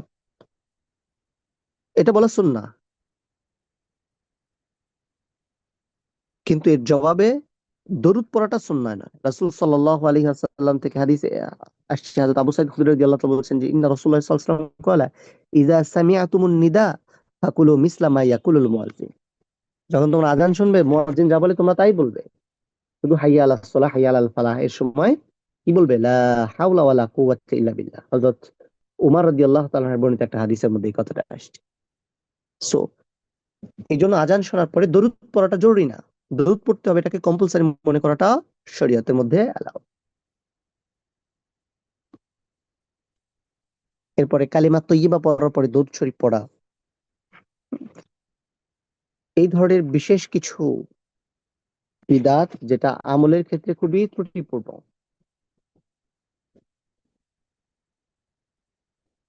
এরপরে জিকিরের ক্ষেত্রে ইল্লাল্লাহ জিকির করা, হ্যাঁ, শুধু ইল্লাল্লাহ জিকির করা। যদি কোনো মানুষ জিকির করতে চায় তাহলে জিকিরের জন্য 4টা বাক্য: সুবহানাল্লাহ, আলহামদুলিল্লাহ, লা ইলাহা ইল্লাল্লাহ, আল্লাহু আকবার। কারণ আল্লাহ বলছেন যে উযকুরুল্লাহ কামা আল্লামাকুম, তোমরা আল্লাহর জিকির করো ঠিক সেভাবে যেভাবে তিনি তোমাদেরকে শিখিয়েছেন। হ্যাঁ? অনেকে দেখবেন যে জিকির মধ্যে ইল্লাল্লাহ ইল্লাল্লাহ ইল্লাল্লাহ জিকির করে, এটা বিদআত। সুবহানাল্লাহ, আলহামদুলিল্লাহ, আল্লাহু আকবার, সুবহানাল্লাহি ওয়া বিহামদিহি, সুবহানাল্লাহিল আযীম, লা ইলাহা ইল্লাল্লাহ, আল্লাহু আকবার। এই বাক্যগুলো জিকিরের জন্য খাস, নির্দিষ্ট নির্ধারিত, এর বাইরে কোনো জিকির নাই। ইসলাম বলেছেন আফদালু যিকরি লা ইলাহা ইল্লাল্লাহ, জিকিরের মধ্যে সর্বশ্রেষ্ঠ জিকির হইল এই কথা বলা যে লা ইলাহা ইল্লাল্লাহ। আর এইটা ভেঙে শুধু ইল্লাল্লাহ ইল্লাল্লাহ, হ্যাঁ, এই যে জিকির করা, এগুলো কোনো হাদিসের মধ্যে নাই। কেমন? এরপরে আমাদের দেশের গুরুত্বপূর্ণ একটা ইস্যুস হইল যে নামাজের পর সম্মিলিতভাবে হাত তুলে মোনাজাত করা। দেখেন, মোনাজাত বা দোয়া এটা ইসলামী শরীয়তের গুরুত্বপূর্ণ আমল। যে কোনো সময় যে কোনো মানুষ এটা করতে পারে,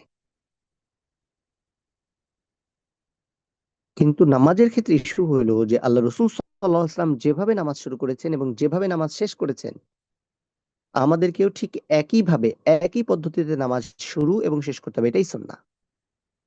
আর সুন্নাহর বাইরে গিয়ে কোনো সওয়াব বা কল্যাণ প্রত্যাশা করা ঠিক না। রাসূল সাল্লাল্লাহু আলাইহি ওয়াসাল্লাম নামাজ শুরু করেছেন তাকবীর দিয়ে আর শেষ করেছেন সালাম ফিরিয়ে। রাসূল সাল্লাল্লাহু আলাইহি ওয়াসাল্লাম নামাজ শেষ করার পরে, সালাম ফেরানোর পরে সাহাবায়গণকে নিয়ে সম্মিলিতভাবে কোনো আমল করেননি, বরং ব্যক্তিগতভাবে বিভিন্ন দোয়া, জিকির, মোনাজাত এগুলো অ্যালাউড। সম্মিলিতভাবে হাত তুলে আল্লাহ রসুল সাল্লাল্লাহু আলাইহি ওয়াসাল্লাম মোনাজাত করেছেন এমন কোনো বর্ণনা হাদিসের মধ্যে পাওয়া যায় না। যুক্তিতে কেউ কেউ বলেন যে করলে অসুবিধা কি, মোনাজাত কি খারাপ জিনিস? না, মোনাজাত কখনো খারাপ না, অবশ্যই ভালো জিনিস।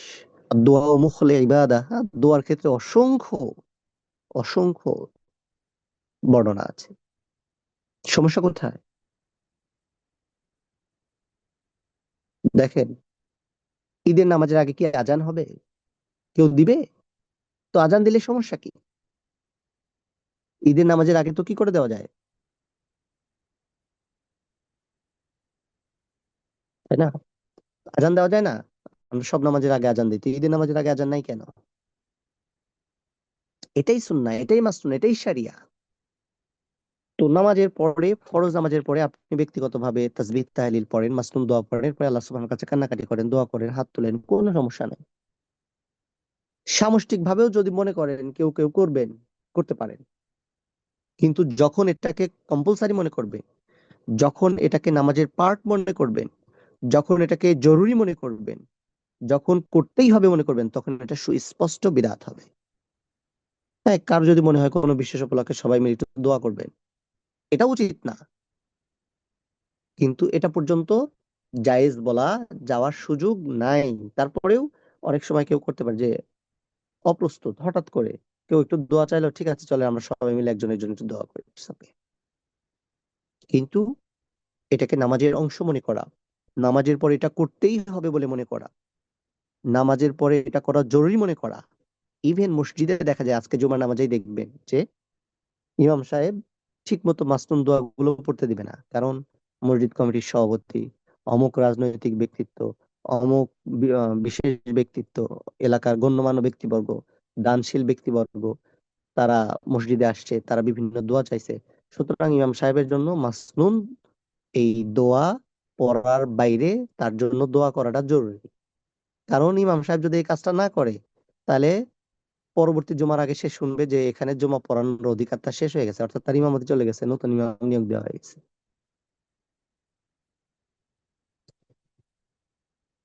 মসজিদেও মূর্খদের নেতৃত্ব প্রতিষ্ঠিত।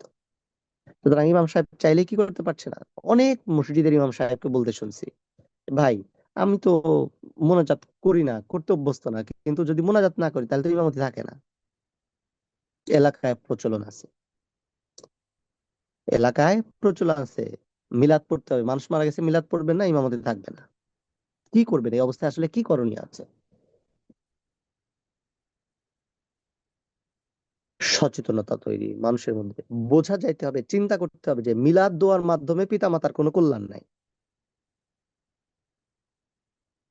এই যে বিদাতি কর্মকাণ্ডের মধ্য দিয়ে জিলাপি বিতরণ করে, এই সেই করে, এখন মিলাদরে নিয়ে নিষিদ্ধ করছে, এখন মানুষ মসজিদ থেকে জিলাপি উঠাই দিছে, এটা আর একটা কাজ হয়েছে। জুমার নামাজের পরে ব্যাপক হারে জিলাপি দিতে হবে, জুমার নামাজের পরে ব্যাপক হারে মিষ্টি বিতরণ করতে হবে। আল্লাহ রসুল সাল্লাল্লাহু আলাইহি ওয়াসাল্লামের জামানায় মাজলিসে বিভিন্ন ধরনের হালাকায় খেজুর বিতরণ করেছে। কখনো কখনো খেজুর নিয়ে সাহাবায়ে কেরামগণ খুনসুটি করেছেন। হযরত আলী রাদিয়াল্লাহু তাআলা একবার বললেন, আমার দুটা খেজুর দাও। এগুলো হচ্ছে পার্ট অফ আওয়ার কালচার। আপনি মসজিদে চকলেট দেওয়া বন্ধ করে দিবেন, জিলাপি দেওয়া বন্ধ করে দিন, ছোট ছেলেমেয়েরা মসজিদে যাবে কেন? কিন্তু আপনি মসজিদে জিলাপি দিবেন এই জন্য মিলাদ পড়ায় বাপ মায়ের জন্য মানে জোরপূর্বক দোয়া করা নেবেন, এইটা তো একটা সমস্যা। এই জন্য মসজিদে বাচ্চাদের জন্য এই যে শুক্রবারে জিলাপির ব্যবস্থা থাকতে হবে, চকলেটের ব্যবস্থা থাকবে। রাসূলুল্লাহ সাল্লাল্লাহু আলাইহি ওয়াসাল্লামের যুগে খেজুর ছিল, খেজুর দিতে পারলে আরো ভালো। কিন্তু ভালো খেজুরের তো অনেক দাম, কে করবে এই কাজ? 1 কেজি খেজুর 1700, 1800, 2000 টাকা দাম। বরং এর চেয়ে মিষ্টি বা জিলাপি সহজ, সস্তা। তো এগুলো যদি মসজিদ থেকে উঠে যায়, তাহলে মানুষের তো অনেক মানুষ আছে। আমাদের গ্রামে গঞ্জে দেখতাম যে আমাদের গ্রামে একটা মসজিদে আপনার হলো খিচুড়ি দিত শুক্রবারে, আর একটা মসজিদে আপনার ওই যে পায়েস দিত। তো যেই মসজিদে পায়েস দিত ওই মসজিদে মুসল্লি ভরে থাকতো,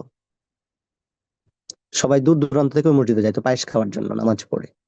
তো এমন না যে সবাই পায়েস খাইতে পারে না, বরং ব্যাপারটা হচ্ছে এটা একটা উৎসবের মতো, এটা একটা আগ্রহের কেন্দ্রবিন্দু জায়গা। তো আমাদের মসজিদে মিলাদ উঠাইতে দিকে জিলাপি উঠাই দিছে। এখন কেউ যেহেতু দোয়া নাই, সুতরাং কেউ খরচ করে আপনার এই করবে না, এটা করা যাবে না। বাচ্চাদের, বড়দের, অসংখ্য মানুষ যারা নামতো না, কিন্তু তারা এটার জন্য কি মসজিদে আসবে, এবং মসজিদে কি হয়ে যাবে, অভ্যস্ত হয়ে যাবে। মসজিদে তো বিনোদনের জায়গা নাই, বাচ্চাদের বসার জায়গা নাই, খেলার জায়গা নাই, বোনদের নামাজের জায়গা নাই। এমনি আমরা আমাদের মসজিদে একটা কি বলবো যে স্বতন্ত্র মসজিদ বানাইছি, যে মসজিদের ভিত্তি রাসূলুল্লাহ সাল্লাল্লাহু আলাইহি ওয়াসাল্লাম বা সাহাবায়ে কেরামদের যুগে ছিল না।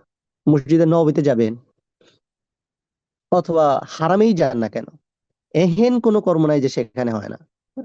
বাচ্চাদের খেলাধুলা, সকালে ফজর নামাজ পড়ে মক্তব, তারপর প্রত্যেক ফরজ নামাজের পরে হালাকা, হুম, আর মানে লাইব্রেরি, হ্যাঁ, সবকিছু আছে এখনো মসজিদে বাইতুল্লাহতে এবং মসজিদে নববী।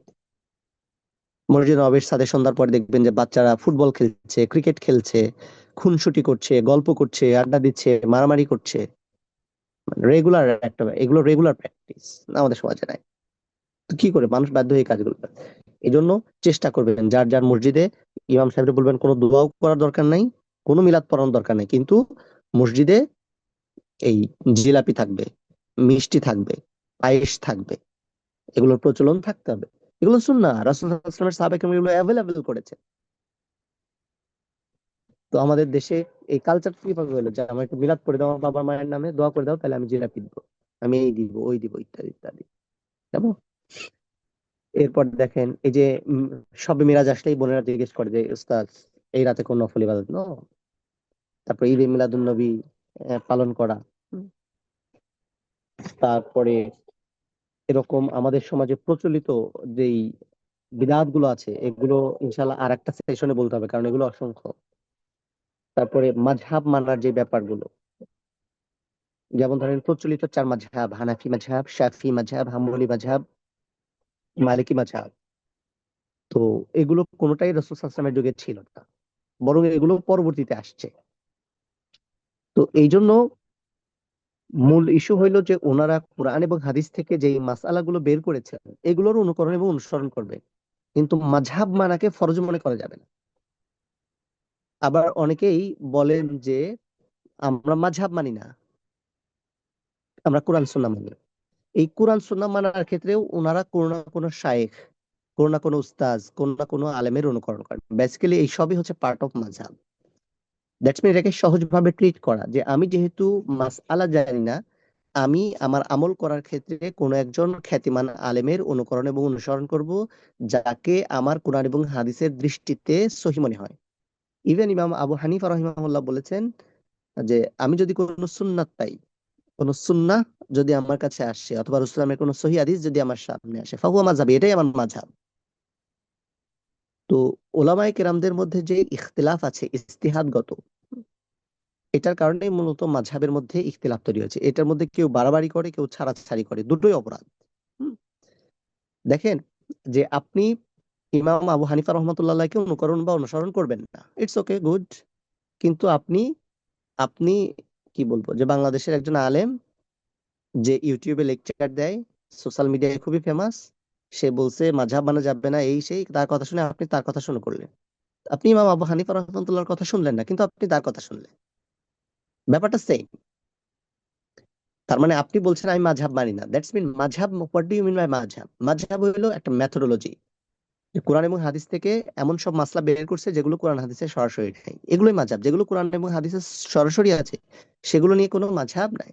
আমাদের দেশে কিছু মানে কি বলবো যে অপ্রয়োজনীয় বই এবং আলেমদের বাড়াবাড়ির কারণে আমাদের মধ্যে এই ভিন্নতা তৈরি হয়েছে, এবং এই ভিন্নতাটা এখন এমন পর্যায়ে চলে গেছে যে এগুলো দলাদলিতে রূপান্তরিত হয়েছে। এটা আসলে ইসলামের জন্য ক্ষতিকর, মুসলমানদের জন্য ক্ষতিকর, সমাজের জন্য দৃষ্টিকটু, এবং ইসলামকে অমুসলিমদের কাছে রিপ্রেজেন্ট করার ক্ষেত্রে আমাদের ভয়ঙ্কর বাধাগুলোর বড় বাধা হইলো আমাদের মধ্যে এই অনৈক্য।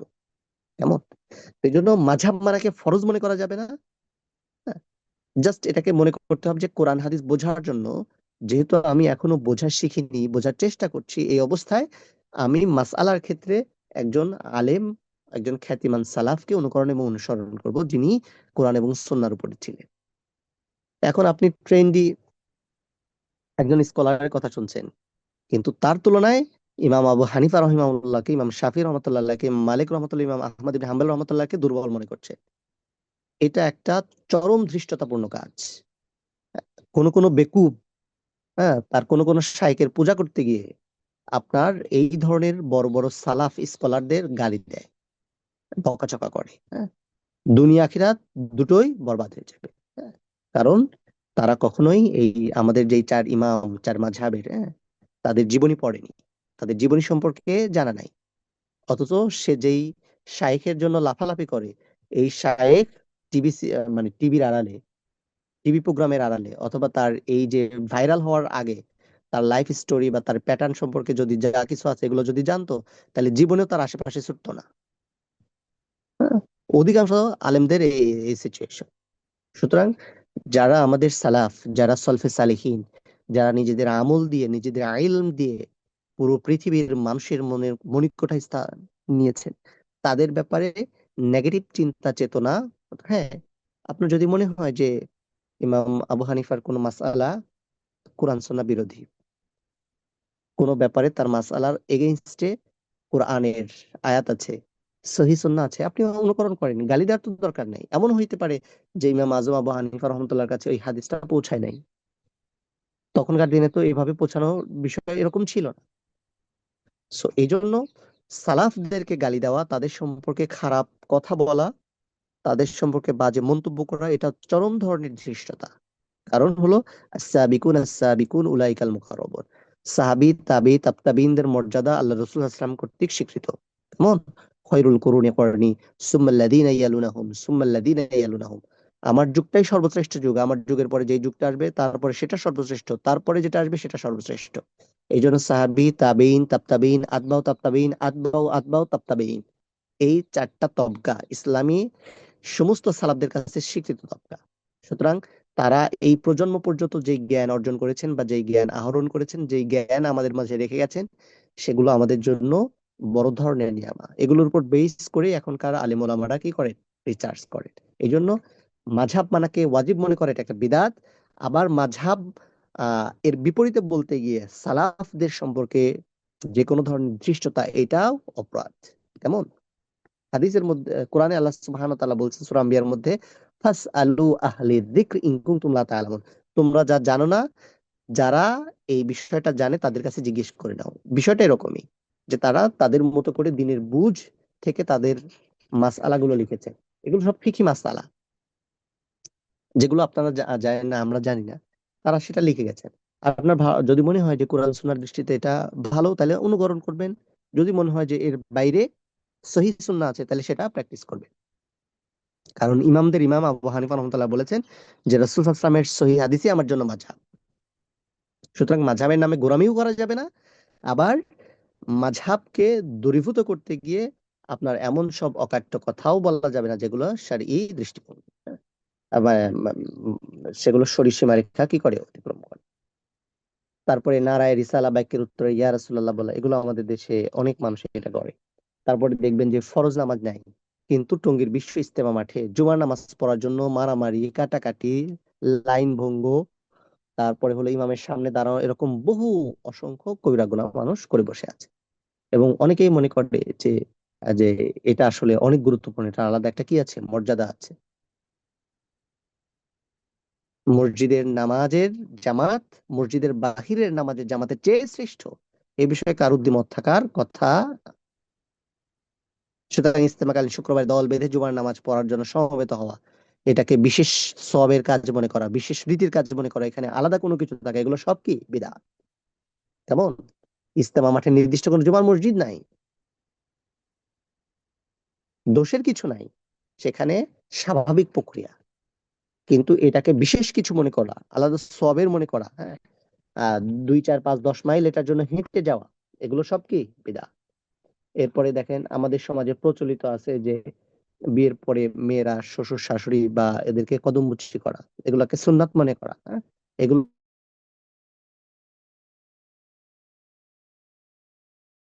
সব কি পার্ট অফ বিদআত। কোন মানুষের জন্য মাকে শিখিয়েছেন কিভাবে মানুষকে মুআনাকা করতে হবে, দেখা সাক্ষাৎ হলে কি করা যাবে, সালাম, মুসাফা, মুআনাকা, ইটস এনাফ। সালাম, মুসাফা, মোয়ানাকা, এর বাইরে আর কোনো পদ্ধতি ইসলামে স্বীকৃত নয়।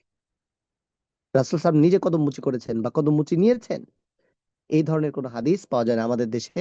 পীর মাশায়েখদের ক্ষেত্রে এরা দেখলে দেখবেন যে ট্রেন্ড আছে। আমি ছোটবেলায় বহুত করছি, মানে আমার পীর পরিবারে বড় হওয়া। তো আমার দাদু ফুরফুরা শরীফের খলিফা ছিলেন। পীর সাহেবরা বাসায় আসলেই তাদেরকে কদম বুসি করা, সালাম করা, হ্যাঁ, তাদের গা হাত পা টেপা, এগুলো একটা নর্মাল ট্রেন্ড ছিল। মানে এগুলো করতেই হইতো, না করলে সে বেয়াদব হইতো, এবং এগুলো করাকে অসংখ্য সওয়াবের কাজ মনে করা হইতো। এগুলো সব বিদআত। হ্যাঁ, এগুলো সব বিদআত। এরপরে মৃত ব্যক্তির জন্য 3 দিন, 5 দিন, 7 দিন, 40 দিনে দোয়ার যে আয়োজন করা, এগুলো কমপ্লিটলি বিদআত। মনে রাখতে হবে যে মৃত ব্যক্তির জন্য দোয়া করা সুন্নাহ, খুবই গুরুত্বপূর্ণ। কিন্তু বিশেষ দিন, বিশেষ সময়, মৃত্যু দিবস, হ্যাঁ, এইগুলো আপনার কোনোভাবেই উচিত না। প্রশাসনের সাথে অনেক ভাই বোনেরা সম্পৃক্ত। এগুলো সুস্পষ্ট ইস্যু যে দেশের রাষ্ট্রীয় ব্যবস্থাপনায় যেই সব কাজগুলো করা হয়, এগুলোর সাথে ইসলামের বিন্দুমাত্র কোনো সম্পর্ক নাই। হ্যাঁ, এখন কিছু কইলেই, এগুলো করলেই তখন আপনি স্বাধীনতা বিরোধী। এজ এ মুসলিম হিসেবে, যারা আমাদের দেশের জন্য, দেশের মাতৃভাষার জন্য শাহাদাত বরণ করেছেন, আত্মত্যাগ করেছেন, আল্লাহ সুবহানাহু ওয়া তাআলাকে শহীদ হিসেবে কবুল করুন। তাদের জন্য দোয়া করেন, তাদের জন্য আপনি সদাকা করেন, তাদের জন্য সদকায়ে জারিয়া করেন। কিন্তু তাদের জন্য ফুলের বেদিতে ফুল দেওয়া, আলোচনা অনুষ্ঠান করা, লাইট জ্বালানো, সবকিছু সাজসজ্জা করা, এগুলো সব শরীয়ত বিরোধী কাজ। সুতরাং শরীয়ত বিরোধী কোনো কাজ আমাদের কাছ থেকে যেন আপনার স্পন্সর না হয়। কেউ এসব কাজে টাকা পয়সা দিতে পারবেন না। টাকা পয়সা দিলে আপনি এই বিদাতের ভাগীদার হবেন। হ্যাঁ, কেউ যদি মনে করেন যে প্রশাসনিক দায়িত্বে আছেন, জোরপূর্বক যাইতে হয়, তাইলে এমন ভাবে যাবেন যে আপনি আপনার একান্ত অনিচ্ছায় আল্লাহ সুবহানাহু ওয়া তাআলা বলে যাবেন যে আল্লাহ, আমি একান্ত অনিচ্ছায় যাচ্ছি, আমার কোনো অপরাধ নাই, আমার এই অক্ষমতা, আমার এই দুর্বলতার অপরাধ তুমি মাফ করে দাও। সুতরাং কোন ধরনের এই যে বিজয় দিবস থেকে শুরু করে আপনার বিভিন্ন দিবসে কোন ধরনের সাজসজ্জা করা, হ্যাঁ, গান বাজনার অনুষ্ঠান আয়োজন করা, তারপরে ফুল দেওয়া বেদিতে, অথবা তাদের কবরে ফুল দেওয়া, হ্যাঁ, তা অথবা এই দিনে তাদের কবর জিয়ারত করা, এটাও একটা অপরাধ। যে কোনো সময়, যে কোনো দিন, যে কোনো উপলক্ষে তাদের জন্য কি করেন? দোয়া করেন। তারা তো আসলে আপনি ফুল দিবেন এই জন্য তারা জীবন দেন নাই, নেভার এভার কেউ বলতে পারবে না। হয়তো রেয়ার কেস যে তারা জীবন দিতে গেছেন দেশের জন্য, দেশের মাতৃভাষার জন্য। তারা কি এক্সপেকটেশনে গেছেন যে আমার কবরে এসে তুমি ফুল দিবা, এই জন্য তারা জীবন দিতে গেছেন? আপনি কি এই জন্য জীবন দিবেন? আপনিও দিবেন না। সুতরাং নিঃসন্দেহে তারা ভালো কাজ করেছেন। দেশের সীমান্ত পাহারা দেওয়ার ব্যাপারে রাসূল সাল্লাল্লাহু আলাইহি ওয়াসাল্লামের থেকে সুস্পষ্ট হাদিস আছে। এটাকে নফল ইবাদতের চেয়েও কখনো কখনো গুরুত্বপূর্ণ ইবাদত হিসেবে ট্রিট করা হয়েছে। সুতরাং তারা ভালো কাজ করেছে। সুতরাং তাদের ভালো কাজের প্রতিদান আল্লাহ সুবহানাহু ওয়া তাআলা যেন জান্নাতের বিনিময়ে দেন। তাদের জন্য দোয়া করা, হ্যাঁ, তাদের জন্য সদাকা করা। হ্যাঁ, আপনি যেই টাকা দিয়ে ফুল কিনছেন, আপনি সেই টাকা দিয়ে তাদের জন্য সদাকা করেন। মানুষের জন্য তাদের পক্ষ থেকে কল্যাণকর কোনো কাজ করেন, একটা হাসপাতাল করেন, টিউবওয়েল বসায় দেন, রাস্তাঘাট করে দেন, এটা সব তারা পাবে। কিছু গাছ লাগায় দেন, ফুল দিয়ে ফুল ফেলে দিয়ে সেই ফুল নিয়ে মারামারি, এগুলো মানে সম্পূর্ণ শরিয়া বহির্ভূত কাজ। হ্যাঁ, তারপরে আপনার জানাজার নামাজের পরে হাত তুলে মোনাজাত না করলে তো ইমাম সাহেবের খবর আছে। এই কাজগুলো কারা বন্ধ করবে? আমাদেরকে বন্ধ করতে হবে। আমাদেরকে এই বিশ্বাস তৈরি করতে হবে যে জানাজার নামাজের পরে আর কোনো দোয়া নাই। জানাজার নামাজে যেই দোয়া পড়া হয় এরপরে আর কোনো দোয়া থাকতে পারে না। জানাজার নামাজের মধ্যে যেই দোয়া পড়া হয় এরপরে আর কোনো দোয়া থাকতে পারে না। সুতরাং এরপরে দোয়া করার যেই আনুষ্ঠানিকতা আমরা আমাদের সমাজে তৈরি করেছি, সেটা আসলে আমাদের তৈরি করা নিজস্ব মতবাদ। সেটা আসলে আমাদের তৈরি করা ইনস্ট্রুমেন্ট। সুতরাং এটার মধ্যে দিয়ে মৃত ব্যক্তির জন্য কোনো কল্যাণ না। বরং আমি আপনি যারা এই কাজগুলো অন্যদেরকে দিয়ে করাতে চেষ্টা করছি, ইমাম সাহেবকে বাধ্য করছি, এটা দিয়ে আমি আসলে একটা ঘৃণ্য কি বলবো যে প্রথা সমাজে চালু করতে চেষ্টা করছি, যেটা আল্লাহ রাসূল সাল্লাল্লাহু আলাইহি ওয়াসাল্লাম বা তার সাহাবায়ে কেরাম বা আমাদের সালফে সালেহিনরা কেউই করেন। তো নামাজের উদ্দেশ্য কি? কেন মানুষকে জানাজার সলাতের মধ্যে নিয়ে আসে? কারণ তার জন্য দোয়া করা।